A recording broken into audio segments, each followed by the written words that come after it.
महापुराण की कथा कहती है कि हम जिस मंदिर में भगवान शंकर को रिझाने के लिए, जिस शिवालय में भगवान शिव को मनाने के लिए जाते हैं, पहले तो उस शिवालय के प्रति आपका विश्वास दृढ़ होना चाहिए। आपके मन में यह भाव नहीं आना चाहिए कि यह मंदिर तो अभी थोड़े दिन पहले ही बना है। आप में से कई मेरी जीजियां, मेरे जीजा, मेरी बेटियां, बेटा, मेरे बुजुर्ग माँ बाप ऐसा विचार कर लेते हैं कि हमारे पास में घर के नजदीक में एक नया मंदिर बना है, तो उसके मन में यह आ जाता है कि यह नया मंदिर है, वो पुराना मंदिर है।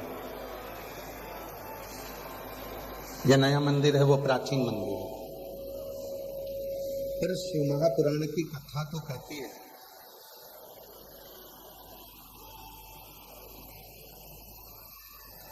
कि मनुष्य तो मनुष्य है ना।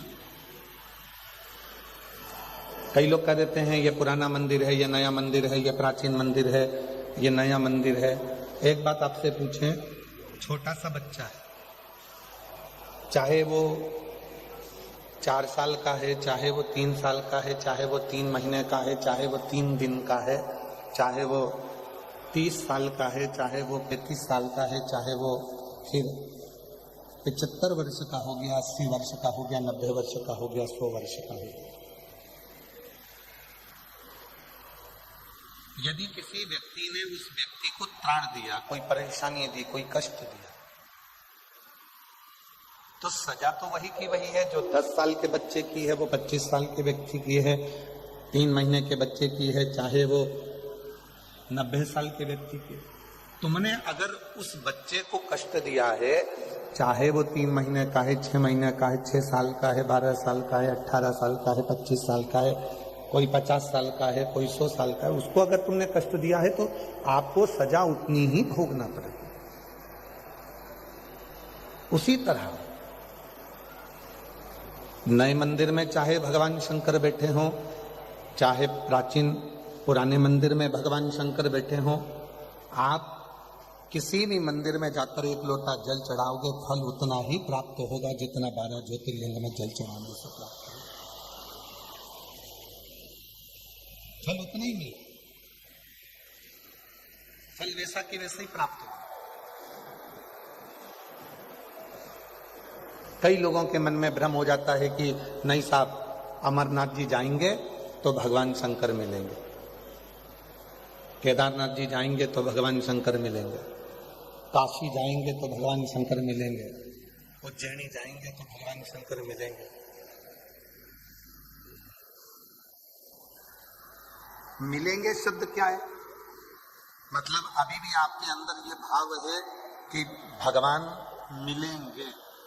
और शिव महापुराण की कथा कहती है कि कंकर कंकर में शंकर है, उसको मिलने की देरी नहीं होती, बस हृदय में उसके प्रति ज्योत और विश्वास जगाइए, वो आपके भीतर प्रकट हो। हम परमात्मा को कहां ढूंढ रहे हैं? मंदिरों में। हम परमात्मा को कहां ढूंढ रहे हैं? तीर्थों। पर परमात्मा तो हमारे हृदय में, हमारे घरों में नित्य निवास करता। एक हमारे सनातन धर्म में एक बात कही जाती है, पति परमेश्वर। बोलो सही है कि गलत है? बोलते कि नहीं बोलते? पति परमेश्वर।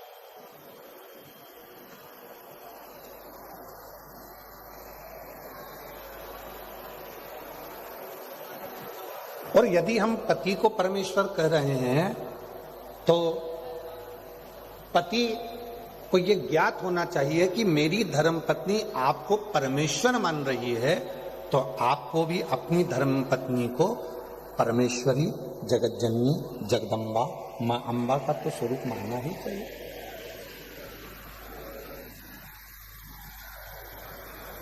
शिव पुराण कहती है अगर घर के बुजुर्ग को हम कहते हैं ये हमारे माता पिता, ये भगवान का स्वरूप है, तो घर में रहने वाली बहू और बेटे भी तो भगवान का स्वरूप है।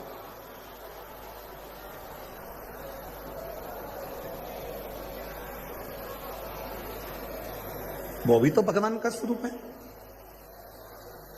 हम केवल इतना चाहते हैं कि हम में दुनिया के लोगों को भगवान दिखे, पर हम ये नहीं देखते कि दुनिया में भी तो परमात्मा को देखना होगा। तुझ में राम, मुझ में राम, सब में राम समाया है, और जित देखो तो राम की माया है। जहाँ देखो राम की ही माया, जिस जगह पर देखोगे वहां राम की ही माया प्राप्त होगी। हर जगह पे वो परमात्मा ही मिलेगा, शिव कहाँ नहीं है।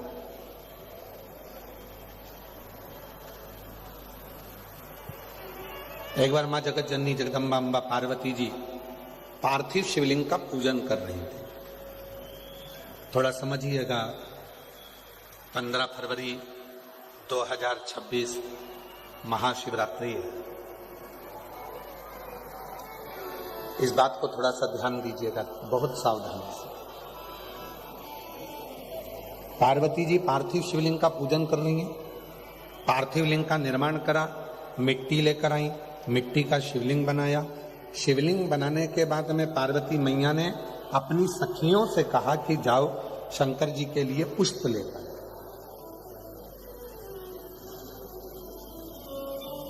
सखियां गई, 2 सखी थी, दोनों चली। ढूंढते ढूंढते उनको पुष्प नहीं मिला। कभी कभी भगवान देवाधिदेव महादेव खुद ऐसी लीला करते हैं कि अपने भक्त की परीक्षा लेते हैं।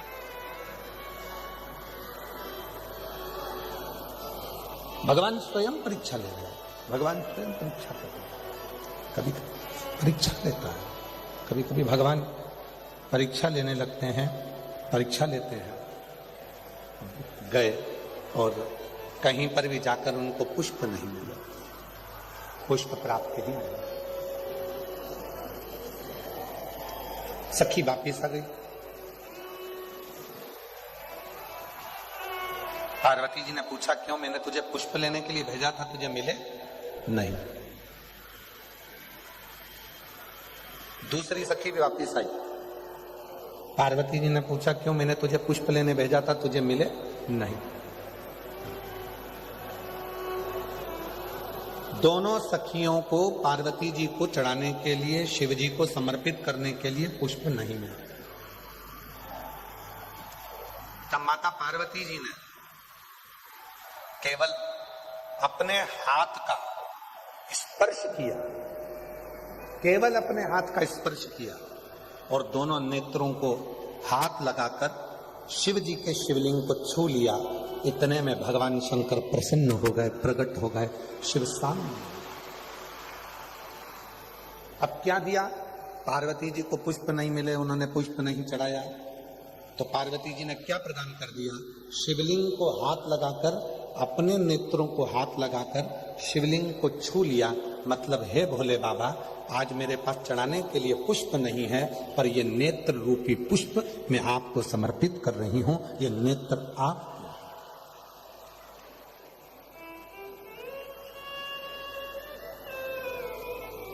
अब कई लोग ऐसे हैं, पूजन करने बैठते हैं और पूजन करने बैठने में भी उनके मन में भाव उत्पन्न हो जाता है। बताओ, मैं तो चंदन लेकर आई नहीं, मैं तो ये सामान लेकर आई नहीं, मैं तो बेलपत्री लेकर। दूसरे की थाली में देखते हैं कि दुर्वा रखी है, हमारे पास दुर्वा नहीं है। दूसरे की थाली में देखते हैं कि उनके पास पंचमेवा रखा है, हमारे पास पंचमेवा नहीं है। दूसरे की थाली में देखते हैं कि उनकी थाली में शहद रखा है, हमारी थाली में शहद नहीं है। दूसरे की थाली में देखते हैं कि उनके पास में दही रखा है, हमारे पास दही नहीं है। शिव पुराण की कथा कहती है, दूसरे की थाली मत देखो कि उनकी थाली में क्या रखा है, आपके पास में क्या है। और भोलेनाथ की आप भक्ति कैसे कर रहे हैं? है नहीं है, सब बाबा को पता है। आप तो दिल से उसको केवल स्पर्श भी कर लोगे और दिल से एक लोटा जल भी चढ़ा लोगे तो वो सब कुछ स्वीकार कर।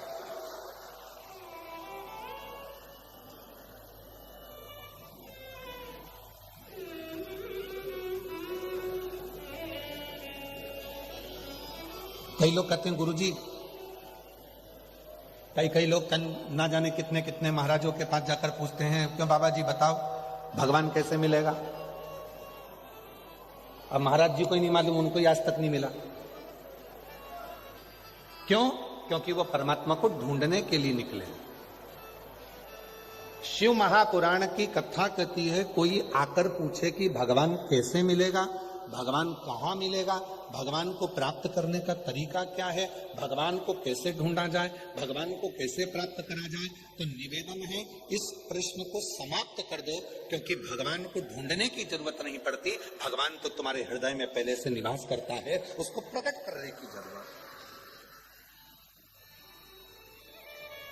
दूध में से घी को ढूंढा नहीं जाता। यदि दूध में घी को ढूंढने के लिए जाओगे तो वो घी नहीं मिलेगा, पर दूध को जब मथना प्रारंभ करोगे तो उसमें घी आना प्रारंभ हो जाएगा। उसी तरह शिव पुराण कहती है, परमात्मा को ढूंढना प्रारंभ मत करो, अपने भीतर उस परमात्मा को खुद मनन चिंतन करो।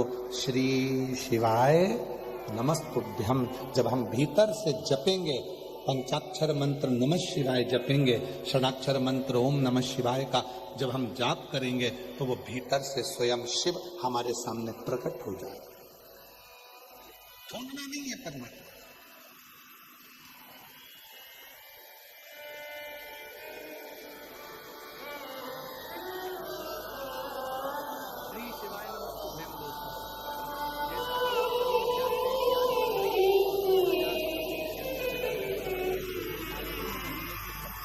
महाराज जो बहुत ही खास है। और दोस्तों ये वो कंकर कंकर में शंकर बसा महीने में रविवार को पड़ रही है। दोस्तों इसी दिन किया जाने वाला पंडित जी द्वारा आज शिव महापुराण की कथा 3 दिवसीय डबरा में विराम हो जाएगी। करना चाहिए, क्योंकि दोस्तों ये एक 11 बजे कथा का विराम हो जाएगा, टीवी पर 1 बजे से 4 बजे तक आएगी। जो रविवार की सप्तमी आप उठ के जाओगे। उसी दिन किया जाता है। शिव महापुराण की उपाय को नहीं किया है। हमारे खंड में लिखा है कि जिस स्थान पर बैठकर चंचुला देवी ने शिव महापुराण की कथा को सुना था, वहां की मिट्टी को नमन कर कर अपने पति का स्मरण किया। होता है, देखा गया है कभी कभी बड़े बड़े पूजा पाठ अनुष्ठान से जो मनोकामना पूर्ण नहीं मुक्त होती हो है, गया था। वह फाल्गुन रविवार के दिन चंचुला से करने से ही आपकी पति के मरने के बाद जो बेधव्य हो गई थी, उपाय को किया भी है। उस मिट्टी को अपने हृदय से और मस्तक से लगाने पर देव अधिदेव महादेव ने चंचुला को अखंड सौभाग्यवती बनाकर उसके पति के लोक में भेज दिया। पति के लोक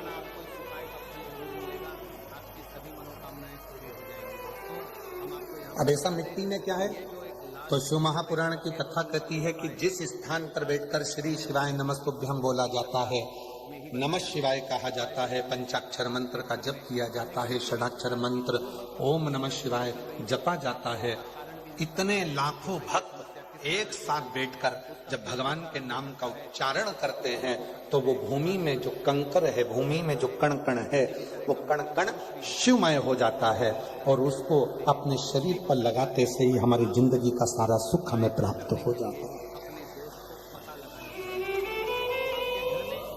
कितनी सुंदर एक प्रसंग आता है वृत्रास असुर का। एक ऐसा असुर हुआ, राक्षस हुआ, जो मरने के बाद भी प्रेत योनि में पड़ गया। पहले तो असुर था, उसके बाद भी असुर योनि में पड़कर प्रेत योनि में पड़ गया।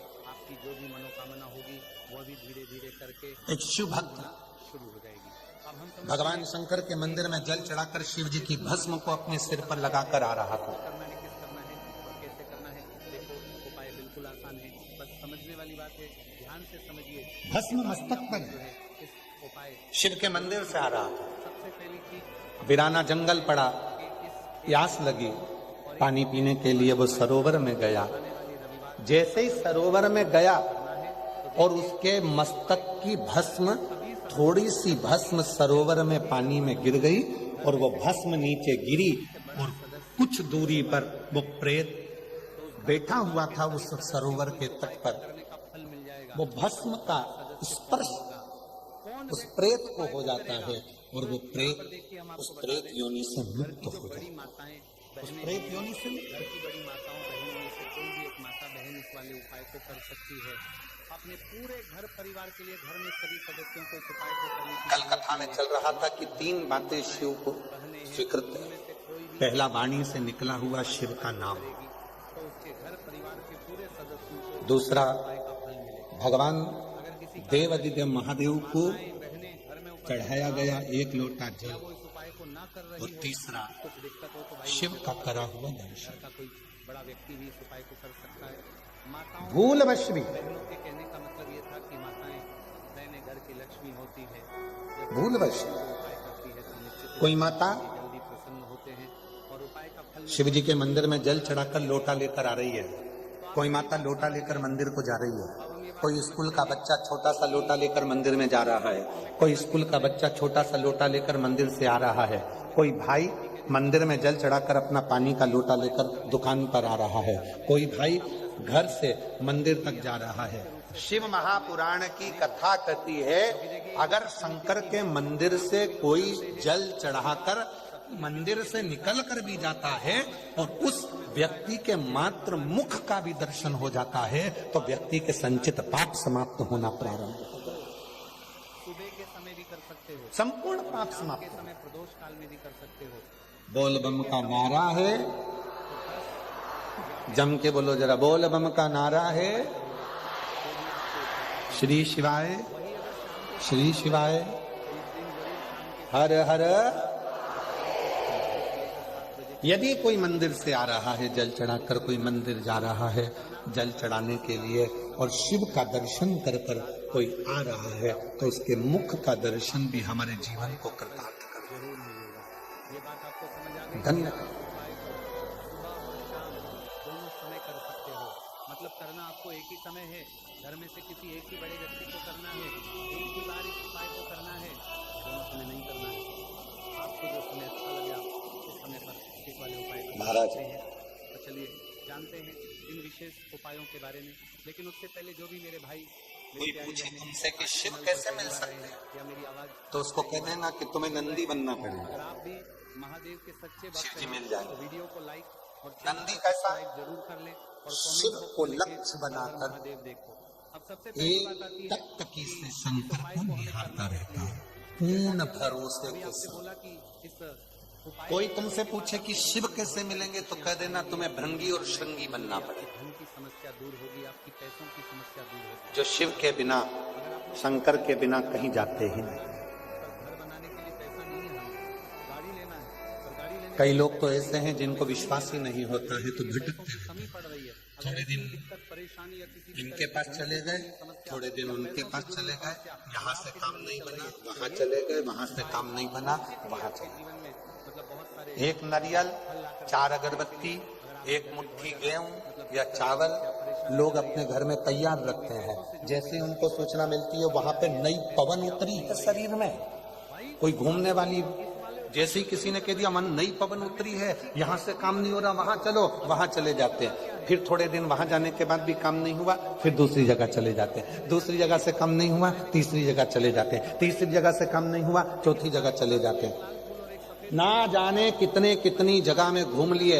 शिव महापुराण की कथा कहती है, अगर जमीन में पानी चाहिए 50 फीट खड्डा यहाँ खोद लिया, 60 फीट कुआं वहां खोद लिया, 30 फीट यहाँ खोदा, 80 फीट वहां खोदा, 50, 30, 80 जगह जगह पर जमीन में खड्डा खोदने की जरूरत नहीं है पानी के लिए। यदि पानी चाहते हो तो एक ही जगह पर 300 फीट, 400 फीट, 500 फीट खोदे जाओ, खोदे जाओ, खोदे जाओ, पानी जरूर निकलेगा। उसी तरह एक शिव की शरणागति जब ग्रहण कर ली, शंकर भगवान के एक लोटे जल पर जब भरोसा हो गया तो फिर कहीं जाने की जरूरत नहीं है। तुम्हारी पूर्ति स्वयं तुम्हारा देवाधिदेव महादेव करेगा और तुम्हारा दुख काटेगा। करता हो उनमें से कोई भी एक लाल फूल पसंद कर लेना पर और वो कहीं हम से और आप कहीं से सब खरीद भ्रम कर में लेकर पड़े। आना और उस लाल फूल को उपाय में किसी ने आके प्रयोग कह कर दिया, लेना। अरे हमने सुना है वो ऐसा व्यक्ति है, वो उसके पास चल चलो तुरंत काम हो जाएगा, और तुरंत वहां चले गए, वहां से काम नहीं हुआ तो फिर दूसरी जगह चले गए, दूसरी जगह से काम नहीं हुआ तीसरी जगह चले गए। भ्रम में पड़े हुए हम परमात्मा को भज ही नहीं पाए। एक मात्रा में ही आपको ये चारों सामग्री और जिन्होंने परमात्मा को भजा, एक शमी जिन्होंने शिव को भजा, जिनने शंकर को दड़ी बना लिया कि एक लोटा जल मेरा कल्याण करेगा, श्री शिवाय नमस्तुभ्यम मेरा कल्याण करेगा, मैं शंकर जी को जाकर एक लोटा जल चढ़ाऊंगी, वो कल्याण। जिसने शिव को भज लिया, जिसने शंकर को समझ लिया, फिर उसको जिंदगी में कहीं भटकना नहीं पड़ा। उसका कार्य स्वयं देवाधिदेव महादेव ने। नहीं तो यहाँ पर आपको इस बात का ध्यान रखना है कि हम भगवान शिव जी को प्रसन्न करने के लिए तो जा रहे हैं, हम अपनी मनोकामना को पूर्ण सुख करवाने दुख के लिए तो ये जा परमात्मा रहे देकर भेजा है, हैं, और हमें ये इसको दर्शाना तुम्हें काटना पड़ेगा। है कि हम सिर्फ कोई दूसरा तुम्हारे दुख को नहीं काट सकता। भगवान शिव जी के मंदिर तुम इस अंदाजे में मत रहना कि सियोर वाला महाराज तुम्हारे दुख को काट देगा, ना ना, में भगवान शिव जी बिल्कुल मत इस अंदाजे में रहो कि हम तुम्हारे दुख को काट देंगे ना। दुनिया का कोई बाबा पैदा नहीं हुआ जो तुम्हारे दुख को काट दे। तुम्हें खांसी चली है तो खांसना तुम्हें पड़ेगा, छींक तुम्हें आई है तो छींकना तुम्हें पड़ेगा, सिर तुम्हारा दुख रहा है तो दवाई तुम्हें खाना पड़ेगी, पेट तुम्हारा दुख रहा है तो दवाई तुम्हें खाना पड़ेगी। उसी तरह दुख तुम्हारा है तो तुम्हें भगवान का भजन स्वयं करना पड़ेगा, तब वो दुख कटेगा। कोई महाराज तुम्हारा दुख नहीं काट सकता। भाई वो अपनी पूजन अर्चना वैसी की वैसी ही करना, बाकी जो सिर्फ उपाय को करना। आओ मेरे पास में, मैं तुम्हारे लिए ये कर दूंगा, आओ मेरे पास में, मैं तुम्हारे लिए ये कर दूंगा।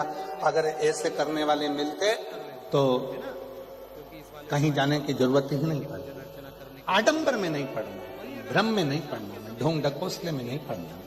हमें शिव की शरणागति ग्रहण कर। भाई आपको मात्र एक घी का दीपक तैयार करना है। इस व्यासपीठ ने बोलते हैं शाम के समय प्रदोष काल में कोई कर रहे सालों हो गए शिव पुराण की कथा करते करते, पर इस व्यासपीठ ने कभी ये नहीं कहा आप लोगों को कि हम आपकी किस्मत बदल देंगे या हम आपका भाग्य बदल देंगे। इस व्यासपीठ ने एक ही बात कही कि एक लोटा जल लेकर तुम शंकर के मंदिर जाना चालू कर दो, एक दिन शंकर भगवान तुम्हारे दरवाजे पर आएंगे और तुम्हारी किस्मत पलट देंगे। और कितने हम पत्र नहीं पढ़ पाए, पर आप अंदाजा लगाइए कि कितने पत्र, आप अंदाजा लगाओ जरा इन पत्रों का कि 3 दिन में इतने पत्र आ गए। अगर 7 दिन की कथा होती तो जरा विचार करिए कि कितने पत्रों का ढेर लगता है ना। विचार उसके बाद में दीपक आपका तैयार हो जाए तो इसके अंदर जो बत्ती रखोगे वो गोल बत्ती रखोगे। देखो गोल बत्ती भी 2 तरह की होगी, एक बाजार की और एक घर वाली। तो कोशिश करना अपने घर में जो रुई रखी हुई है उस रुई से आप लोग गोल बत्ती भगवान शिव जी जल्दी प्रसन्न होते हैं। जब हम किसी भी उपाय को अपने हाथों से शरीर में रखेंगे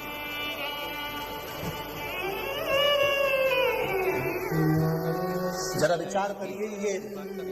ये पत्र केवल पत्र नहीं है। जिनको मेरे भोले बाबा ने, जिन्होंने शंकर पर भरोसा करा, विश्वास करा और एक लोटा जल चढ़ाया, सियोर वाला महाराज तुम्हारा दुख मिटाने नहीं आया। तुमने खुद शंकर जी के मंदिर में जाकर जब विश्वास पैदा कर लिया कि मेरा दुख मेरा बाबा काटेगा, मुझे सरकारी नौकरी देगा, मुझे औलाद देगा, मुझे घर देगा, परिवार देगा, बेटा बेटी का ब्याह भी वही कराएगा। तुमने जिस दिन विचार कर लिया कि मैं पूर्ण तरह से शिव की हो गई, ये पत्र उनके हैं जिनके अंदर विश्वास जागृत हो गया और शिव ने कृपा की। 2026 यानी रविवार को ये पत्र उनके, फाल्गुन महीने ये किसी और के पत्र नहीं। बहुत ही खास है। और दोस्तों ये वो तिथि है जो कि फाल्गुन महीने भटकना छोड़ो। पड़ रही है। दोस्तों किसी दिन किया जाने कब तक भटकोगे? कब तक इधर उधर डोलते फिरोगे? कोई ने कह दिया हमारे पास आ जाओ, हम तुमको सुख दे देंगे। कोई ने कहा तुम्हारा उनके पास चले जाओ, वहां सुख मिल जाएगा। जरा विचार करिएगा, कर्म के लेख को तो भगवान श्री राम जी को भी भोगना पड़ा है, कर्म के लेख को तो भगवान श्री कृष्ण को भी भोगना पड़ा है। तुमसे ज्यादा विद्वान महाराज मेरे राम जी महाराज जी के पास में थे, फिर भी राम जी महाराज को 14 वर्ष वन भोगना पड़ा, फिर भी राम जी महाराज को जाना पड़ा, इधर वहां वन में निवास करना पड़ा। क्यों? क्योंकि कर्म का भोग तो परमात्मा को भी भोगना पड़ता है। हम पहले भी कथा में कहे, आज फिर कहते हैं, तुम अपने माँ बाप से नहीं डरते, बिल्कुल मत डरो। तुम अपने घर के बुजुर्गों से नहीं डरते, बिल्कुल मत डरो। तुम किसी महाराज से नहीं डरते, मत डरो। तुम तुम्हारे बाप से नहीं डरते, मत डरो। तुम तुम्हारे किसी रिश्तेदार से नहीं डरते, मत डरो। तुम तुम्हारे किसी वेद पुराण से नहीं डरते, मत डरो। तुम धर्म और शास्त्र से नहीं डरते, मत डरो। याद रखना, अपने कर्म से जरूर डरना, क्योंकि कर्म का भोग तो परमात्मा को भी भोगना पड़ता है। जरूर मिलेगा, आपकी सभी मनोकामनाएं उसका पूरी हो भोग जाएंगी। तो दोस्तों भोगना पड़ेगा। हम आपको यहाँ और पर जब बता भोग दें, भुगताएगा, ये जो एक तब तुम्हें शिव याद आएगा। भगवान राम जी महाराज भी जब जंगल में जाने लगे तो उन्होंने अपने पिताजी से पूछा कि मैं क्या करूं। पिताजी बोल नहीं पा रहे थे, सैया पर पड़े थे। तब गुरु जी ने कहा, एक काम करना, रोज प्रतिदिन पार्थिव शिवलिंग का निर्माण कर शंकर जी की पूजन करना। यहाँ तक पूरा राम पथगमन आप तो चित्रकूट के पास में निवास करते हो, पूरा राम पथगमन देखिए, अयोध्या से लेकर लंका तक भगवान राम जी जहां जहां गए हैं पूरे राम पथगमन में गाड़ी लेकर जाइए, जितने राम जी के मंदिर नहीं मिलेंगे उतने शिव जी के मंदिर मिलेंगे। क्यों? क्योंकि भगवान राम जी जहां रुकते थे वहां शिवलिंग की स्थापना करते थे, भगवान राम जहां रुकते थे वहां शंकर का स्मरण करते थे। और आखिरी तक भी जब लंका पर विजय प्राप्त करने का समय आया और रावण को जीतने का समय आया, तब राम जी समझ गए ये रावण शिव का भक्त है, इसको मैं मार नहीं सकता, अगर मैं मारूंगा शिव क्रोध करेंगे, क्या करूं? तो पहले शिव जी को राजी करो। शंकर जी को राजी कर रहे थे, शंकर जी को प्रार्थना कर रहे थे, राम